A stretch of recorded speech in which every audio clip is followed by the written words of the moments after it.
Bienvenue dans cet entretien sur New World Economy. Alors, face à un monde qui évolue dans le numérique, surtout les transferts d'argent, les mobile money, les microcrédits par transfert numérique, eh bien, l'Afrique n'est pas qu'un consommateur attitré, mais également l'un des acteurs de ce secteur. Nous recevons à cet effet Monsieur Alex Si, il est le directeur Africa FinTech Forum. Il est également le président de l'Alliance FinTech de l'UMOA. Monsieur Alex Si, bienvenue dans cet entretien. Merci à vous, c'est tout un plaisir pour moi d'échanger et d'avoir ce temps d'antenne avec vous. Que doit-on comprendre par l'avènement des FinTech dans le monde de la finance? D'accord, deux choses rapidement. Déjà, poser le cadre donc, de cette industrie. Ce qu'il faut savoir, c'est que l'industrie de la FinTech, c'est une industrie qui est rattachée à l'industrie financière, tout naturellement. Donc, qui permet aujourd'hui de pouvoir apporter la technologie au service de l'amélioration des services financiers et de la transformation des services financiers. Pour ne pas m'étendre dans la genèse, je partirai tout rapidement de la crise de 2008, donc, où on a vu émerger à partir de cette crise une certaine contre-culture du système financier, donc qui consistait à décentraliser les services financiers, non seulement les décentraliser, mais de les rapprocher beaucoup plus des populations, des populations de classe moyenne ou de basse classe.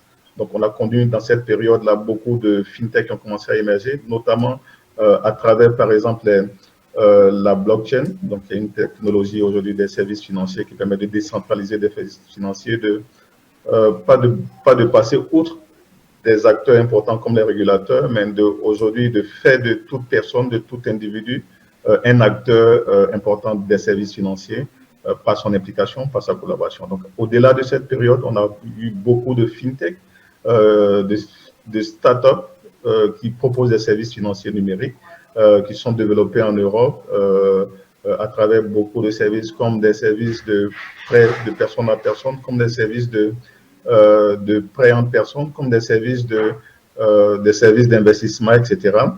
Et pour nous, en Afrique, le nœud majeur, le point de départ majeur de l'industrie de la FinTech, c'est notamment le développement du mobile money, donc M-Pesa que nous connaissons tous, qui a commencé au Kenya, qui a été un gros dynamisme, un gros boom pour non seulement l'industrie technologique, mais au-delà de l'industrie technologique pour toute l'économie du Rwanda, parce que le MPC a pu construire un écosystème autour de juste ce service financier, juste le mobile money pour construire, pour développer des PME, pour développer des startups, mais surtout permettre à l'État de beaucoup plus améliorer ses recettes, améliorer ses ressources. Donc, au-delà de ça, il y a du fait qu'une grande partie de la population a pu avoir accès aux services financiers.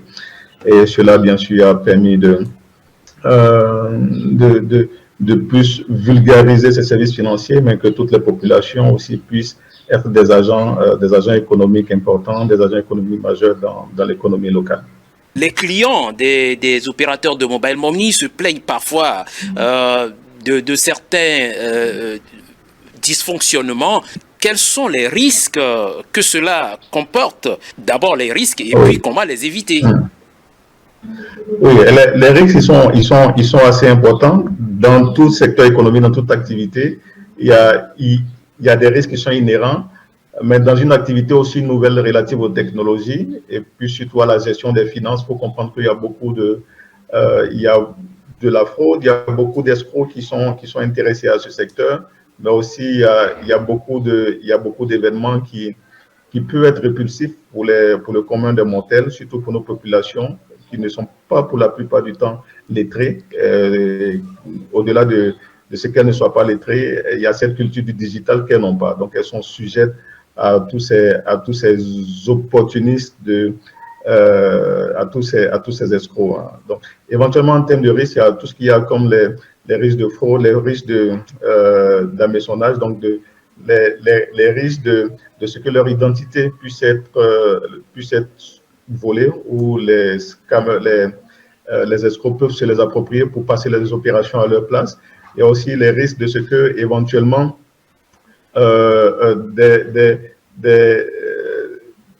qu'ils fassent des opérations qu'ils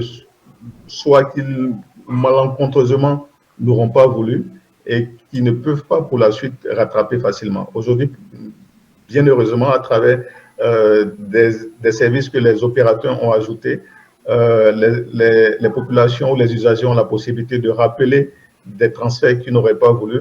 Mais aujourd'hui, par exemple, il y a un de ces matchs d'escrocs sur les cryptos, sur les monnaies digitales, sur les crypto-monnaies, sur les monnaies cryptographiques, à travers lesquelles ces escrocs-là font miroiter des investissements de 100% à nos populations, ce qui n'est pas juste. Il y a Justement, beaucoup est-ce à dire que, et je pense qu'aujourd'hui, la responsabilité des acteurs comme nous, comme les banques. Est-ce à dire que l'analogique est mieux que le digital si le digital est aussi facile aux escrocs de le manipuler? Non, facile aux escrocs de le manipuler, ce n'est pas si évident que ça. Est-ce que l'analogique est mieux que le digital? Je ne crois pas, mais je ne balayerai pas du revers de la main l'analogique, parce que je pense que c'est tout un processus dans lequel nous sommes. Donc, aller tout doucement de l'analogie au digital, de sorte que nos populations puissent se l'approprier. Comme je le disais, il y a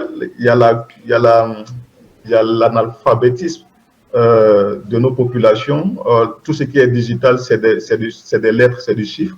Donc, nos populations ne sont pas assez familières à ça. Mais aujourd'hui, il y a des solutions de finances, il y a des solutions technologiques qui permettent, par exemple, de converser avec nos populations, même si elles ne sont pas lettrées dans les langues digitales, dans les langues maternelles, dans les langues vernaculaires, pour leur permettre d'utiliser facilement soit un téléphone ou de surfer sur une application. Aujourd'hui, par exemple, il y a beaucoup de solutions qui existent. Ce qu'il faut comprendre, c'est que le digital aujourd'hui, c'est un nouveau champ, c'est une nouvelle industrie avec ses opportunités, avec ses richesses, mais aussi avec ses risques. Et je pense que autant que ce soit les banques, que ce soit les régulateurs, que ce soit même les startups qui sont dans le digital, on est tous dans un processus de connaissance, dans un processus de maîtrise. Éventuellement que pour nous, la priorité serait de pouvoir diminuer ces risques, mitiger ces risques, de pouvoir réduire ces risques au maximum pour nos populations. Donc cela passe bien sûr par le partage d'informations entre tous les acteurs, par le partage de bonnes pratiques et évidemment que par de l'information et de la formation. Donc, comment est-ce que vous faites ce partage d'informations? Comment est-ce que vous le faites? Quelle est la stratégie utilisée pour que ce soit efficace? D'accord. Nous, par exemple, au niveau de Africa FinTech Forum, on a deux projets majeurs qui existent. Le premier projet, c'est qu'on a mis en place avec des associations de points de vente de distributeurs de la région ouest africaine, donc notamment Côte d'Ivoire, Sénégal, Togo, Bénin, etc., tous les acteurs de la région ouest.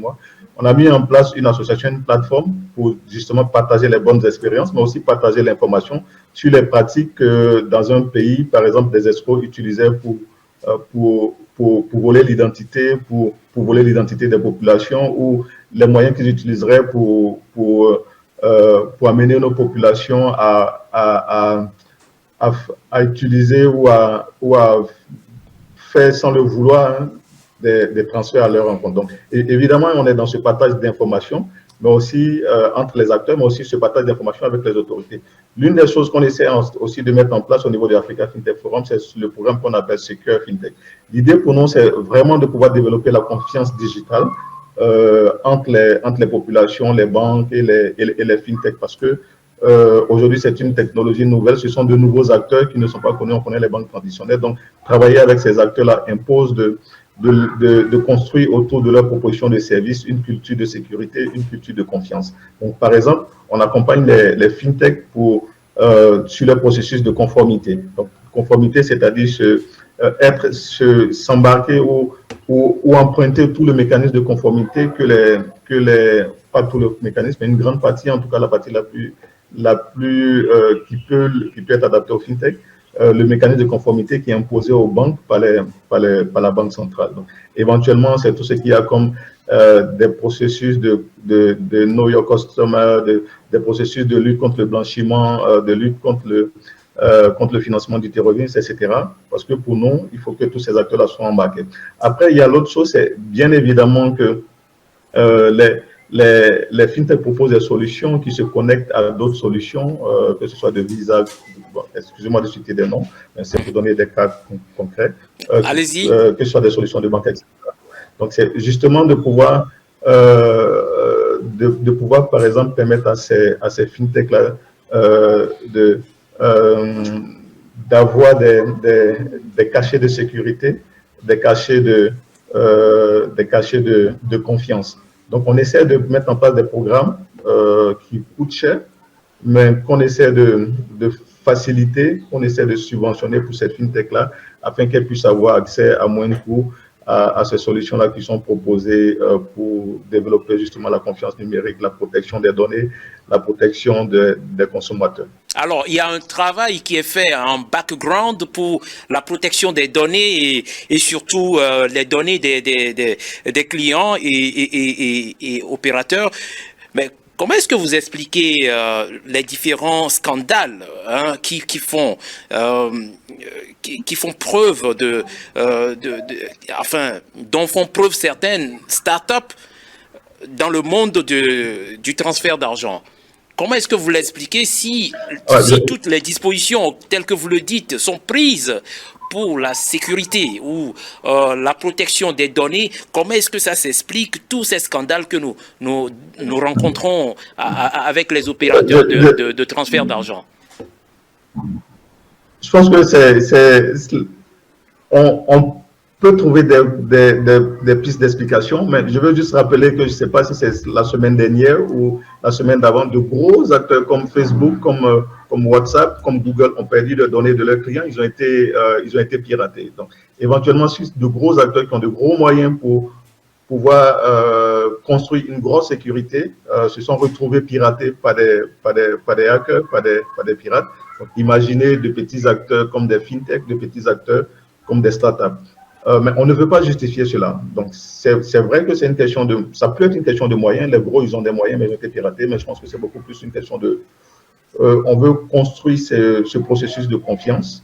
Les gros, ils ont été piratés, bien qu'ils aient tout en place. Donc, pour nous, l'idée déjà, c'est de commencer par développer cette culture de la protection des données. Parce que la vérité, c'est que beaucoup d'acteurs, que ce soit dans le transfert d'argent, dans la rémittance, dans les paiements, se font pirater leurs données, pirater les comptes des différents usagers, des différents clients qui perdent souvent de l'argent, qui perdent souvent de l'information.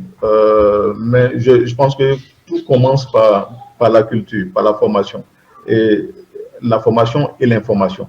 Et c'est sur ces différents points-là que nous voulons travailler, que nous voulons... Après, pour beaucoup, même les banques, quand elles se font...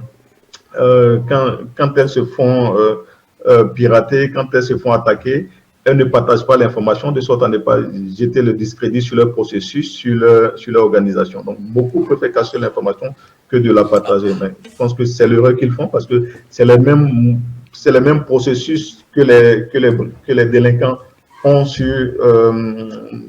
déploient sur un acteur qu'ils vont répliquer sur un autre.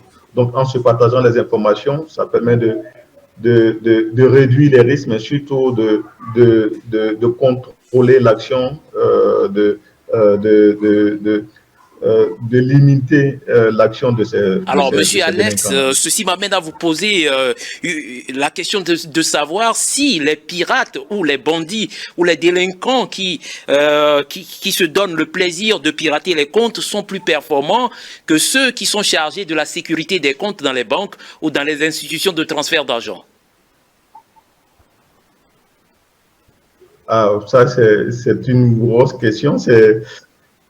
Mais je ne jetterai pas le discrédit sur eux. Ce qu'on sait, c'est que la plupart du temps, ce type d'attaque se font avec des implications internes. Donc, il y a forcément, dans la plupart du temps, il y a forcément des acteurs, des banques, des managers, des travailleurs, des salariés dans ces acteurs, dans ces entreprises-là qui participent à ce type de processus.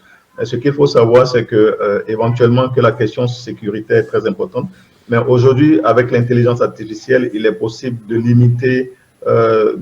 limiter ces attaques-là, d'identifier ces méthodes-là et puis de prendre des actions proactives, anticipatives. Nous avons, par exemple, au sein de notre organisation, Africa FinTech Forum, des FinTech qui proposent ce type de solutions pour pouvoir justement lutter contre la fraude, lutter contre le piratage, lutter contre le blanchiment d'argent, le blanchiment. L'actualité dans nos pays, on sait, c'est la liste grise du GAFI, où beaucoup de nos pays se sont retrouvés sur ces listes grises, ce qui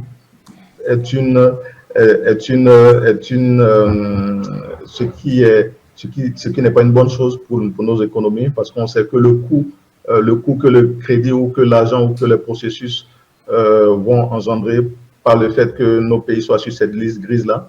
Mais ce qu'il faut savoir, c'est qu'au niveau de la finance digitale, les attaques ne vont jamais cesser.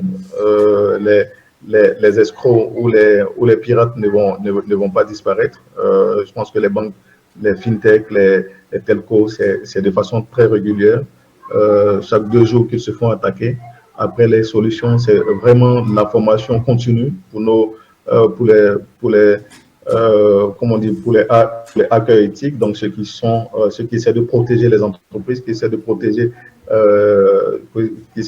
les startups. C'est vraiment la formation continue, l'information, et puis surtout d'être dans un réseau où on se Alors, partage l'Afrique d'informations. francophone est en face d'un défi de taille, c'est-à-dire la stabilité monétaire et monétique, surtout dans le domaine des fintech. Mais dites-moi, quel est l'écosystème du potentiel de l'Afrique francophone dans le système des fintech?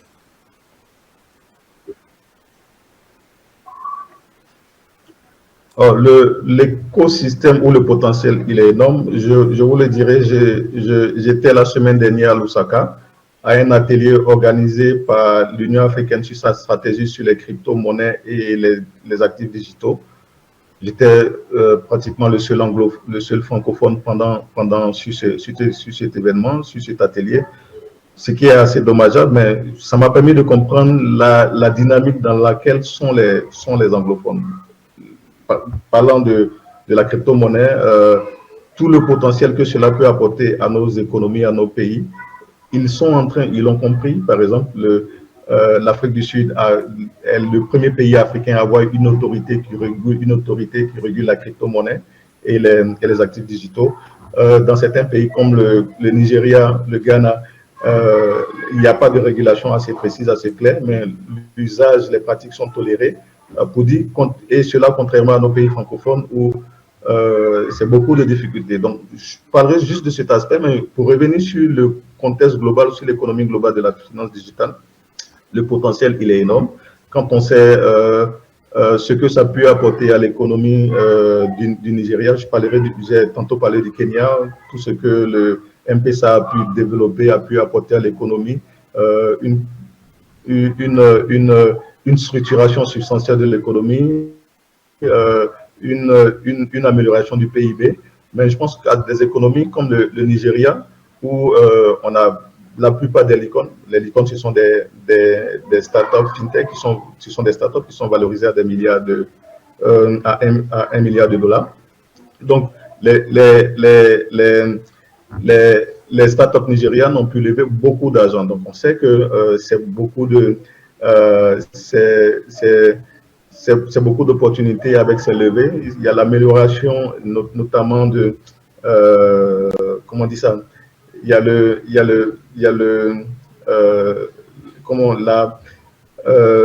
travailleurs, il y a plus de travailleurs qui seront embauchés par cela. Il y a aussi des opportunités qui sont créées à travers la valorisation. Il y a plus d'opportunités qui sont créées en termes de PME qui seront dans l'écosystème de ces acteurs. Il y a des opportunités qui seront créées en termes de flux monétaires qui iront à destination de ces pays-là. Donc, ce que nous, pardon, par exemple, quand on prend aussi l'exemple de la Côte d'Ivoire, où une fintech comme Jamo est aujourd'hui à 200 employés, qui est beaucoup plus important que pour certaines banques, on se rend compte que la fintech a apporté beaucoup de choses. Au-delà de ça, le taux d'inclusion financière dans la plupart des pays, à travers le mobile money, s'est amélioré. Un taux qui était à 20-30% à travers le mobile money, on peut le retrouver aujourd'hui à 60 à 50%. C'est pour dire que le mobile money, la fintech a permis d'inclure beaucoup plus de personnes qui n'étaient pas dans le système financier et ceux qui n'avaient pas beaucoup d'actions dans le système financier ont permis aujourd'hui, à travers la finance digitale, à travers les services les produits des services financiers digitaux, ont permis d'avoir plus de ressources et d'être inclus financièrement. Oui, allez-y. Éventuellement, on pourra s'étendre sur cet apport, mais je pense que pour les francophones, il n'y a pas à hésiter. Notre plus gros souci, c'est la réglementation. On a ce gros problème dans la zone UEMOA. La réglementation crée beaucoup d'incertitudes, beaucoup d'anxiété, que ce soit pour les fintech, que ce soit pour les investisseurs. Et je pense que c'est pas un bon signal que nous amenons, que nous partageons. Alors, nous sommes pratiquement à la fin de notre entretien. Mais Monsieur Alès, dites-moi, pour revenir à la dernière question, avant de clôturer cet entretien, dites-moi, alors, vous êtes le directeur de African FinTech Forum. Que fait globalement, en quelques mots, en quelques phrases, que fait globalement Africa FinTech Forum pour le bien-être du monde numérique en domaine financier? Qu'est-ce que vous faites concrètement? Quel est votre rôle?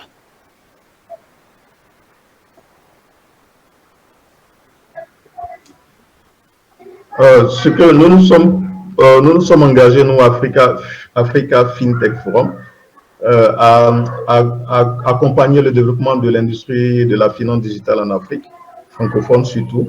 Ce que nous faisons, c'est accompagner les acteurs par pays à mettre en place des associations FinTech pour justement développer le plaidoyer, développer les synergies, développer des opportunités de collaboration entre eux. Donc, on a mis en place l'association de la Côte d'Ivoire, du Niger, du Mali, du Bénin, on a accompagné celle du Togo, on a mis en place celle du Maroc, celle de la RDC. Donc on veut à travers ces associations que les acteurs puissent se parler, puissent construire ensemble une industrie, la finance digitale, tout ça.